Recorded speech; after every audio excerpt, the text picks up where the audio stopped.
Hello everyone, this is Mikey Garcia. Yo, it's your boy, the odd guy himself, Malik King Scott. Hi, I'm Charlie Edwards. This is Fast Eddie Chambers, and you're listening to the Boxhard podcast with my main man, Joey Coastman. Hello, everybody, and welcome to episode 16 of the Boxhard podcast. I'm your host, Joey Coastman. I'm joined, as always, by Ayaz. Ayaz, how you doing? Good, Joey. How are you? Very good, very good. Also on this week's show, of course, three shows in a row now, Sophia Di Stefano. Sophia, welcome to the show. Hi, Joey. How you doing? You all right? Very good, very good.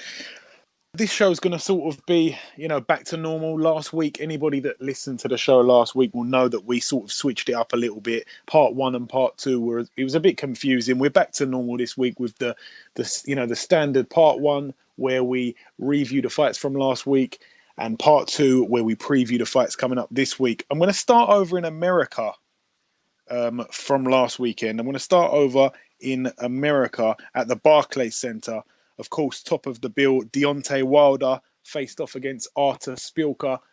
Ayaz, I know that you was watching this fight. It was a really good fight whilst it lasted. I actually had Szpilka ahead at the time of the stoppage. Of course, Deontay Wilder picked up his 35th stoppage now from 36 fights. In the 9th round, a KO, and he completely decked Szpilka, and Szpilka was down on the floor for quite a while. He looked like he was in some serious discomfort.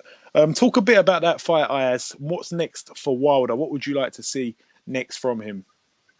I gotta give Artur Szpilka credit, because what he did, my word, he was doing very good in the fight. I agree with you, Joey, as well. I had him at least 1 or 2 rounds up, right? But then in the 9th round, during the fight as well, Wilder was hitting him with some good shots, but Szpilka was coming back. But in the 9th round, that right hand for Wilder, and Szpilka was completely gone. Yeah, absolutely. He was just laid out. It's horrible to see. I know the camera kept going to his wife, I believe, in the crowd, and she was, in a lot of distress, and she was very upset. It's horrible when you see that, but 20 wins and 2 losses, his new record, and of course, Deontay Wilder, the WBC heavyweight champion of the world, 36-0. There was a little bit of antics from Tyson Fury, who was sat ringside, of course. There was a lot of faces in the crowd, as it goes. Off the top of my head, I know Mike Tyson was in attendance. Tyson Fury, Hughie Fury, Eddie Chambers, Malik Scott, Lennox Lewis was there as well. I think Derek Chisora was also there. So many faces in the heavyweight division, legends and present fighters. What do you make of the antics from Fury after the fight, Sophia? I thought it was typical Fury. He's great at building up fights and generating interest, and he's entertaining.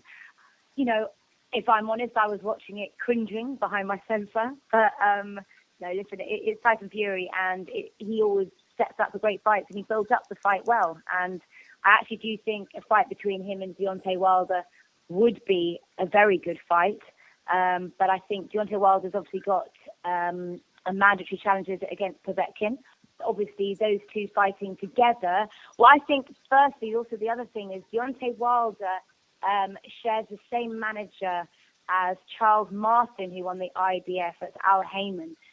He won the IBF on Saturday as well, which obviously was the title that was stripped from Tyson Fury, unfairly in my opinion. So I reckon Al Heyman would probably actually want to pair those two up together first. But yeah, listen, it fired up the fight. I think Tyson Fury, there's so many exciting fights in 2016, but I certainly think that one is one that would get everyone very excited. In my personal opinion, I think that I'm not really one to start pointing the finger about milking paydays and milking titles and stuff like that. But I don't think Heyman will be too quick to put those two against each other. I think that they'll have a few defenses and possibly meet maybe 2017, the back end of that year, possibly. Obviously, that's if they can keep hold of the titles. Well, that's the thing is if you leave it too long, they could lose it. And there hasn't been an American unification fight since 1997. So maybe he will want to jump on that. Time will tell. We'll see. of course, you sort of gave away the result for the second fight on that bill I was going to mention. Charles Martin, a bit of a strange finish to a fight, but he picks up his 23rd professional win with the one draw, of course. He's now the new IBF World Heavyweight Champion.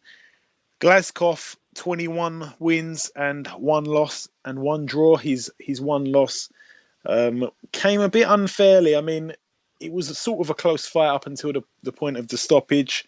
It was ruled as a TKO in the third round.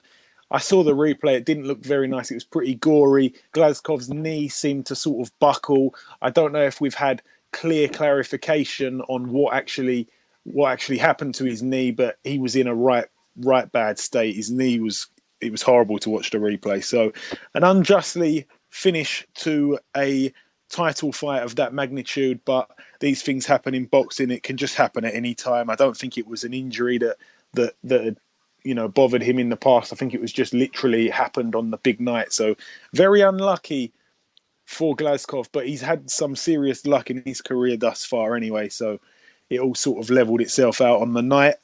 I'm just going to mention a couple of fights on the undercard. Makij Sulecki moved to 22-0. He's a prospect in the super middleweight division. He was on the undercard of that fight down at the Barclays Center. Adam Konaki, he moved to 13-0. Mike Lee, he moved to 16-0.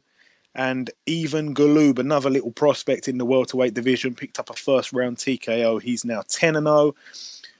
Moving over to another place in America, the Bomb Factory in Dallas, Texas. Matt Korobov topped the bill over there. He now moves to 25-1. He didn't get the guy out of there. I think it was a fight he was supposed to win and looked pretty good winning. I didn't see the fight, if I'm totally honest, but he picked up a 8th round unanimous decision victory. So yeah, 25 wins, 1 loss for Matt Korobov. Now, not much else on in America. That's really it. I think now we're going to move over to the card in London, of course, the massive card. Sophia was in attendance at ringside. I was in attendance at ringside, a couple of seats behind her. I think she had one of the best seats in the house, to be honest, Sophia, actually. I was almost too close, Joey. Okay, we're going to start with the undercard. I just want to mention the undercard. It was a very short card. I think there was only 6 fights on the night. Josh Kennedy, he picked up his 5th professional win. He fought a guy with 100 losses, but those 100 losses, now 101 losses. Wadi Camacho, he got a win. This was on points after 6 rounds. So Wadi Camacho now 14 wins and 5 losses. Jose Lopez moved to 6-0. It was a really weird stoppage, this one. He seemed to not really even hit the guy he was facing, and the guy just went down. It was pretty poor, to be totally honest. So yeah, Jose Lopez 6-0. K Prosper, he was also on the bill. He got a first round TKO. He's now 7-0. Tony Dodson, of course, picked up the win over Richard Horton. Dodson was cut above the left eye, which required 16 stitches. Horton, cut on the nose, was down from a right to the head late in the second round. But Dodson, of course, picked up the win on points after 6 rounds. So Tony Dodson now 32 wins, 8 losses and 1 draw. And now the big main event, the main event, the return of the Haymaker. David Haye against Mark Demori. Now, David Haye went into this fight, of course, with the 3.5-year layoff. 26 wins, 2 losses. And Mark Demori, 30 wins, 1 loss and 2 draws. The fight really, it was one that everybody was excited for. Everybody was watching it. My nan was watching it as well. She was watching it on Dave. It was on Dave. Everybody was watching it, to be totally honest, because of the terrestrial TV point of view. It didn't last very long, did it? No, not at all. But I think what an emphatic way to make your comeback to the heavyweight division after 3.5 years out. A lot of people have questioned Mark Demori as an opponent. Okay, yeah, maybe he hasn't fought anyone of any notoriety or anyone of world-class caliber, but he has been very active. He had 26 knockouts from 30 of his wins, and actually in the last 2 years, he hasn't even gone past 4 rounds. So I think he wasn't a bad opponent to make your first comeback in. But David came in at a career record heavyweight. He's almost a stone over, and that's obviously everyone was slightly concerned as to his speed, his agility, his timing, his pace. But I thought he absolutely, got it spot on. His timing was bang on. Obviously, the punch power was evident to see with Mark Demori lying flat on the canvas at the end of the first round. And I just thought, wow, it was a really, really impressive. No nerves crept in. You saw when he came into the ring how much he was enjoying it, like how much he was sort of lapping up and soaking it up. And I just think, a lot of people also were questioning, would he get the support back after being out for so long? But also, as he's even said himself, sort of potentially letting down fans with pulling out of the Tyson Fury fight twice due to injury. But he sold out 11,000 tickets within the first week, and it was a complete. Considering the undercard wasn't that strong at all, he absolutely sold out the arena, and it was, Joey, I'm sure you'll agree with me. What an atmosphere it was! It was incredible. Yeah, I mean, I've been to a lot of fights, especially at the O2 Arena. There's always a pretty good atmosphere. Again, Joshua, when he fights there's a great atmosphere, but there was just something in the air. It sort of just took you. It really did capture everybody in attendance, especially those close to the ring. He did seem to really enjoy the atmosphere. That's one thing I noted straight away. When he came out, he just seemed to be loving it. And to be totally honest, I mean, there was a lot of criticism beforehand, people saying, how's David Haye sold, how has David Haye sold this out? Because, the undercard's terrible. The guy he's fighting's no good. I'm just saying, this is not my views, but this is what people were saying. And it just goes to show that those David Haye fans are possibly the most loyal supporters in sport, to be totally honest, because they've stuck with him and he's given them what they wanted to see. I was a little bit disappointed with Mark Demori. Of course, we had him on last week's show and he was speaking about his ambitions and what he wanted to do in the fight. And he just seemed to not really throw a punch, to be honest, but it's a lot. I don't think he really got a chance. David smothered him so quickly, came right onto him. I think that really, really quickly.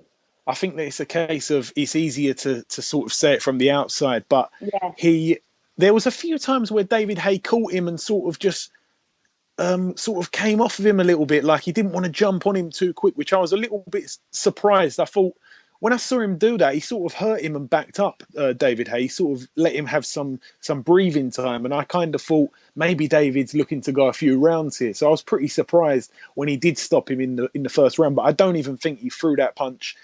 Well, the punch that hurt him, the first, was it a left hook or a right hook? I think it was a left. Right hook. It was a right. Right hook. Yeah, when he caught him with. First it started a left, and as he was going down, it was a right. Right, yeah. I think it was the left that hurt him. The left, I don't even think he threw that with intentions to try and stop the fight, to be totally honest. It was just an absolutely fantastic, placed shot. Of course, Ayaz, you would have seen this fight as well. I know that you were happy for David Haye to be returning to, heavyweight boxing. What's your views on that fight? What did you think of it? I'll tell you one thing. David Haye just sent a big statement to the heavyweight division. Absolutely. And I reckon, do you know what? There was rumors that his next, they're saying that in talks that he could fight a guy like Malik Scott, and in the future he could fight like someone like Anthony Joshua, David Haye. Yeah, we do want to see that fight, but we touched on it a little bit last week, didn't we, Sophia? We did, Joey. You put me on the spot. Listen, I think that definitely is a fight that's going to happen, but I think it's way too soon. I really, for both the boxers, for boxing fans, I just think for a fight that's such a huge magnitude between them, I definitely think a world title needs to be on the line between one of them, because it's such a big fight. It would almost be a shame to do it now. I think David probably needs another fight, maybe 2 fights under his belt. You got to bear in mind, Anthony Joshua's only 15 fights. He's had his whole professional career in the time that David has been out. So I think there needs to be a little bit more time. And I think I see maybe summer slightly too soon, but I definitely see an end of the year clash. And that could easily sell out Wembley. Easily. If you look at how many people David Haye sold out on just David Haye alone, and Joey, you've seen the pull power that Anthony Joshua has at the O2 and the atmospheres he has. You imagine the two of them together, and there's a world title on the line, and it's 2 British heavyweights. Like it's epic. I get so excited thinking about it. But I think another point that also we need to bring up, and I think huge credit to Shane McGuigan. I think what a brilliant up-and-coming trainer, but he's got now George Groves. I mean, he's got some serious boxers under in his stable. And I think what a great job he did on David Haye. It is a little bit early right now for that fight, in my opinion, as well, because even though David Haye looks sensational, we've only seen one round of David Haye. You know, he has come in at this heavier weight. Is he going to have some stamina issues? You know, is he going to have some ring rust in the later rounds? Nobody knows yet. So there's a lot of question marks still. I'm not ready Joey, to start. Can I put you on the spot now? Because you did this to me last week. Now that you've seen David Haye fight, you've seen what he's capable of. If him and Anthony Joshua fight next week, who's your winner? I just think, listen, Joshua's fast. He's got the size. David Haye sort of minimises people's height advantage. I think that David Haye would be able to, I mean, Valuev, you know, he wasn't very well coordinated. He was tall, but that's sort of all he was. He didn't have much skills. He wasn't fast. Yeah. Joshua's fast, big, muscly, fantastic physique. You know, he's completely ripped. I think that David Haye would be too fast for Joshua, and I really do like Joshua. You know, again, no disrespect to Joshua. I'm a massive fan. Massive fans of both guys. Which is why I think this fight could be so exciting, because you never know. Potentially, it could be a unification fight down the line for both of them. Absolutely. Different paths of the heavyweight division. Absolutely. I haven't seen any footage of it, but there was a video where apparently Derek Chisora crashed the press conference and started calling out Charles Martin. Did anybody see that at all? No, but I think that's an obvious journey path for him to go down. Yeah, I think that's a decent thing for him, because we did mention last week that he's sort of racked up about 4 or 5 wins now since losing to Tyson Fury. And this is what he seems to do, you know, lose at a high level, then he seems to go down a level, get a few wins, mostly by knockout, and then jump straight back into the picture. So good luck to Del Boy Chisora, who made the trip out to the Big Apple. Who do you think would be an appropriate opponent for David Haye next then? So his next fight, which I'm hearing, is potentially May. Right. Honestly, I think, and not just because I want him to get the shot, because he's a friend of mine, but I do think Malik's got to be a really good fight for him. Purely because Malik has got a really good ranking. I think he's ranked maybe 7th or 8th. I'm not sure which governing body that is, but he's got a high ranking in one of the governing bodies. I'd like to see that fight. I mean, I'd like to see Haye in with Povetkin as well, but this is a path that I don't think he's going to go down, you know. But then again, of course, David Haye holding the WBA, that is pretty much Povetkin's route. But the WBA, they might fast track Haye in the rankings, because he's got loyalties with their sanctioning body. So it'll be interesting to see what does happen in the near future, and it's going to be a cracking year, I think. Agreed. Okay, now part 1 has come to an end. We're going to say goodbye to Sophia. She's not going to be here for part 2. So we're going to bring on our first guest in a minute. But firstly, Sophia, thank you for coming on this week's show, and we'll see you next week. Absolute pleasure, Joey. Thank you for having me on as always, and look forward to talking to you next week. Take care. Bye. Okay, now it's time for our first guest on this week's show. Ladies and gentlemen, please welcome one of the hottest prospects in English boxing right now, Tommy the Gun Martin. Tommy, welcome to the show, sir. How you doing? You well? Yeah, very good. Yourself? All good, thank you. All good. Now, of course, you've got a big fight, probably, well, needless to say, the biggest fight of your career coming up on the 30th of this month. Mm-hmm. So far. Without looking past Hibbert, of course, it's going to be a really big fight. It's going to be a tough fight. Where do you see yourself going past this fight? To be honest, listen, I've been asked this question so many times in this build-up. A lot of people, I don't know why, even the bookies are underestimating Wayne, and they're forgetting, I think, that he's the champion. So, listen, my full focus is on Wayne Hibbert, and I respect everything that he brings, as a lot of people know that we've done a lot of sparring together. So, my full focus is on Wayne, and then hopefully get the job done and look for bigger and better. And of course, there was a lot of sort of banter between you both. How genuine is the dislike? Is it real dislike, or are you guys friends really? Nah, he dislikes me at the minute because he's put his back up because he knows that the young gun's coming for him. But now listen, I don't dislike Wayne one bit. I really like Wayne and I'm pretty sure that after the fight we'll probably have a beer together. But for now, everyone knows what happens. It gets close to a fight, tensions rise, and it's game time. Now you've captured the English. Are you going that traditional route? Are your plans to go the traditional route, Tommy? Yeah, definitely. But I'll win the Commonwealth first, and then I'd like to see what my options are after the fight, of course. But if there's a European title shot on the line, of course we'll go for that. So how do you see this fight? This fight. Break this fight down for us. How do you see this fight going with you and Hibbert? Of course, as you said, you've sparred him a lot. You know how he fights. What are you expecting from him, and what are we going to see from yourself? I think it's obvious. You can see in his last few fights, he has a lot of heart, and that goes to show when he's climbed off the floor in his last fight to still carry on and still be there and get the victory in his last one. But listen, he's a Commonwealth champion. He's a good fighter. But I'm afraid to say, Wayne, this boy's coming to beat you. Now, of course, you've done a lot of sparring with a lot of top guys. Of course, you've sparred with Carl Frampton on a few occasions, I believe. Who are you backing in that fight, Frampton Quigg?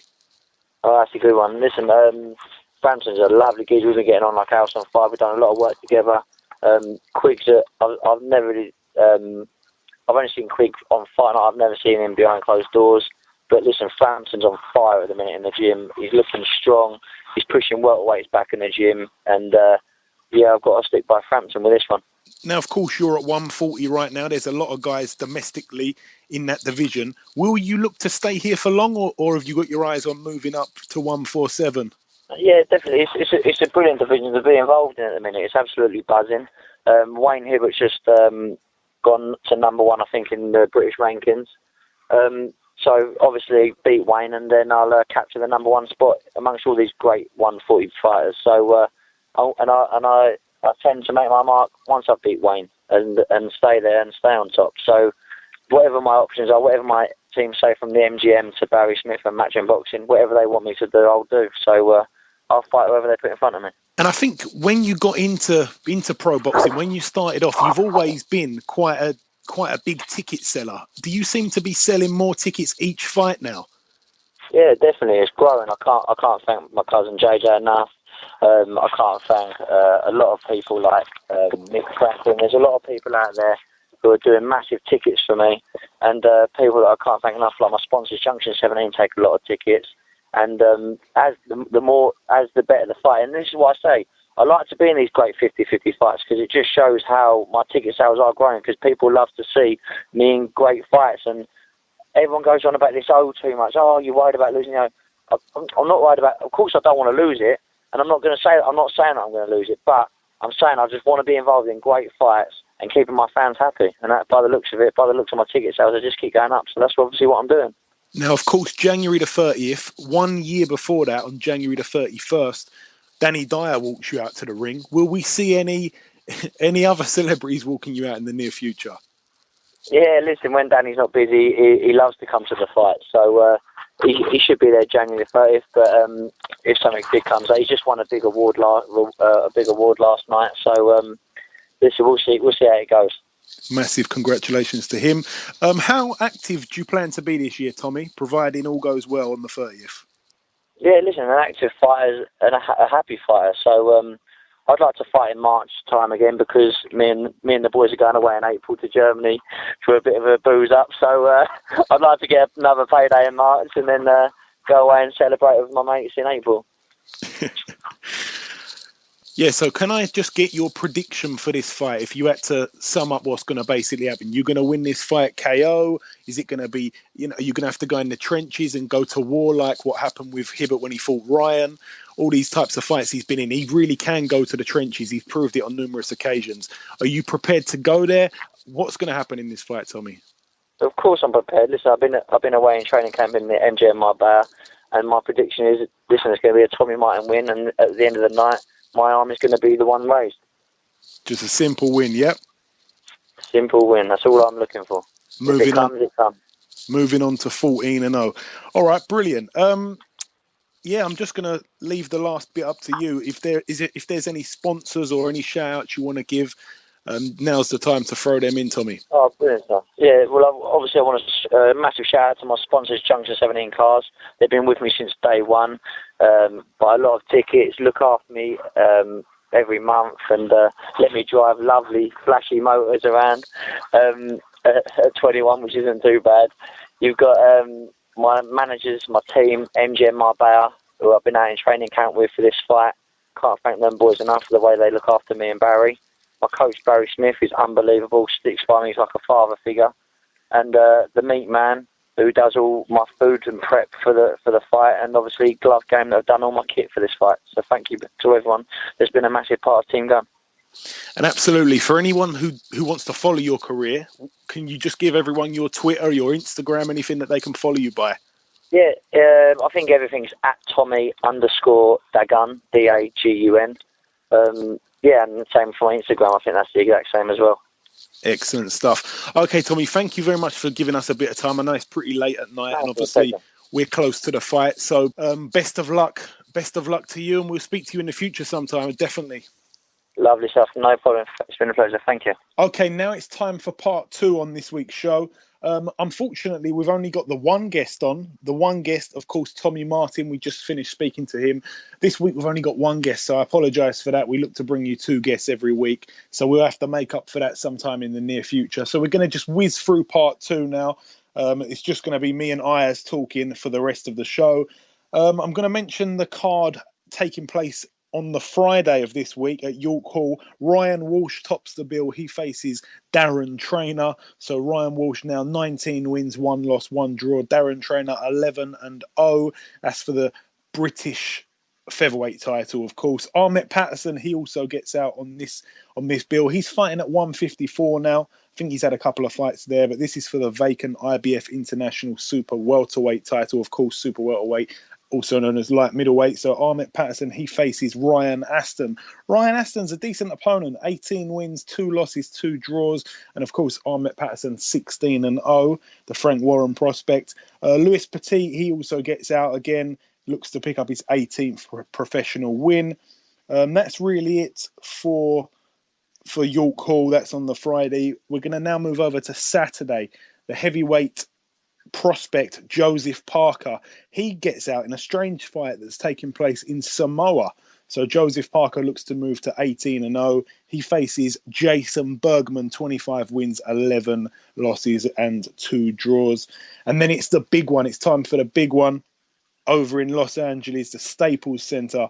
Top of the bill, Danny Garcia, 31-0, faces Robert Guerrero, Robert the Ghost Guerrero, 33-3 with the 1 draw. This is for the vacant WBC welterweight title. This is, of course, the one that they, that Floyd Mayweather relinquished. It's now up for grabs and it's vacant and it's on the line.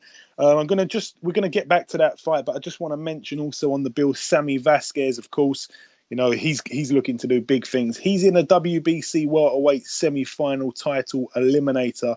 He faces Aaron Martinez. So Sammy Vasquez 20-0, Aaron Martinez 20-4 with the 1 draw. There's also a heavyweight clash, which should be a bit interesting.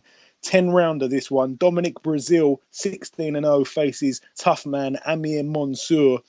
And Amir Mansour 22 wins, 1 loss and 1 draw. That should be pretty interesting. I'm going to be keeping a close eye on that fight.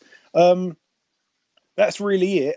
I think we should talk about the Danny Garcia, Robert Guerrero fight, Ayaz. How do you see this one going? I know that this is really, a lot of people are sort of saying that this is Danny Garcia's first proper test at 147. How much of a test do you think Robert Guerrero will be for Danny Garcia? I think this is going to be a big test. Obviously, we've seen Robert Guerrero fight the likes of Mayweather. He fought Keith Thurman. So I reckon this will be a good fight. In my opinion, if I was to tell you who win this fight, I'm going for Danny Garcia knockout. Do you know what? I have to agree with that, to be totally honest with you. When I saw that this fight was announced, I was a little bit disappointed. But it's a decent step up at the 147. That Danny Garcia was a real force at 140. I hope that Mauricio Herrera won't mind me saying. But apart from a couple of strange decisions that went Danny Garcia's way, he was good at 140. Now we've seen him go up to 147. It will be. It is a first proper test, I guess. But again, in my opinion, and if I'm being brutally honest, Robert Guerrero's well over the hill. To be totally honest with you, his last fight out, he won via split decision against Aaron Martinez, who's fighting on the undercard, ironically. The fight before that, which again was March 2015, he lost badly to Keith Thurman, really badly. That was a bit of a war, to be totally honest. He took a lot of punishment. He had a good win against Quigg, if you remember. That was back in 2014, but that was a proper war. And then he lost to Floyd Mayweather. His last, big win, if you like, was against Andre Berto. That was back in 2012. So in my opinion, he's well over the hill. But there's been a lot of back and forth between the two dads, of course. Both of these guys are trained by their fathers. Danny Garcia, of course, trained by his father, Angel Garcia, and Robert Guerrero, trained by his father, Ruben Guerrero. So both of them have been going at it at the press conferences. Did you see where the security had to pull them apart, Ayaz? It was hilarious. You saw that? Oh my days! The dads are going to be the funniest part in this fight. To tell you one thing. Definitely. I love Ruben Guerrero, man. I like his little outfit. The fact he just wears a big sombrero hat and he's just got this this crazy beard going on. I just think that, to be totally honest, if he took off his shades and his hat and he walked past me in the street, I wouldn't even know it's him. I've never seen him without it. I think he sleeps in it. He's that much of a hard man. It should be an interesting fight though, whilst it lasts. But that's really it for this week's fights. There's not really much on. I'm just going to bring you a little bit of news that I forgot to mention, probably in part one. Leo Santa Cruz, his next opponent, has been announced. A lot of people are a little bit disappointed. It's set for February 27th. He faces off against Kiko Martinez. Of course, Kiko Martinez lost to both of Quigg and Frampton, which are also facing off. What day are they facing off? Is it the 28th or the 27th of February, Ayaz? Right. This is the same night, the 27th as well. Right, there you are. So there you are. So a few hours later on in the night, Leo Santa Cruz is looking to make some kind of a statement on Kiko Martinez. Again, like I say, not a lot of people are very happy with this opponent. Kiko Martinez has had a lot of fights recently in Spain ever since he lost in a devastating fashion to Scott Quigg. So the real super bantamweight clash is happening over here in Manchester, of course. But there will be some action later on in the night from Leo Santa Cruz, and I'd really love to see that fight happen sometime down the line, hopefully the back end of this year. Is there any other news that you have for us, Ayaz? Yes, I do. Amir Khan has been is now WBC mandatory. He's ranked first in the position as well. Okay, so he's in line to face the winner of Danny Garcia and Robert Guerrero then, yeah? Yes, that's correct. Excellent. That would be interesting. Hopefully that fight gets made. I saw something yesterday. I'm not sure who it was who said it, but someone said that they really don't think he wants the rematch with Danny Garcia. But to be totally honest, I think he probably does. It'll be interesting to see if he can avenge that loss. Is there anything else? Yes, Arthur Abraham will make his Las Vegas debut against the unbeaten Gilberto Ramirez on the Manny Pacquiao and Timothy Bradley undercard. And that's, of course, for his WBO super middleweight strap. That really will be a good fight. This will really be a good fight. Of course, Gilberto Ramirez, a bit unproven, but a real top contender. So maybe he can make, Father Time play a part in this fight, and we'll see Arthur Abraham dethroned of his titles. A good champion, though, by all means, and definitely not a given for Ramirez, of course. So that's shaping up to be a decent little card, Pacquiao Bradley. I think that's really it for the whole show, Ayaz, unless there's anything else to add. No, there's nothing else to add. Okay, that's the end of the show. Thank you very much for listening this far. Thank you very much to my guests, of course, Mr. Tommy Martin, Tommy the Gun. He's out on the 30th of January. That's at the Copper Box Arena. That should be a really good fight against him and John Wayne Hibbert. Of course, a massive thank you to my panel member every single week, Ayaz Sumra. The show wouldn't be the same without him. And of course, a massive shout out to our newest panel member, Sophia Di Stefano. So thank you very much for listening this far. Please follow, please like, please subscribe, please come back next week. Thank you very much.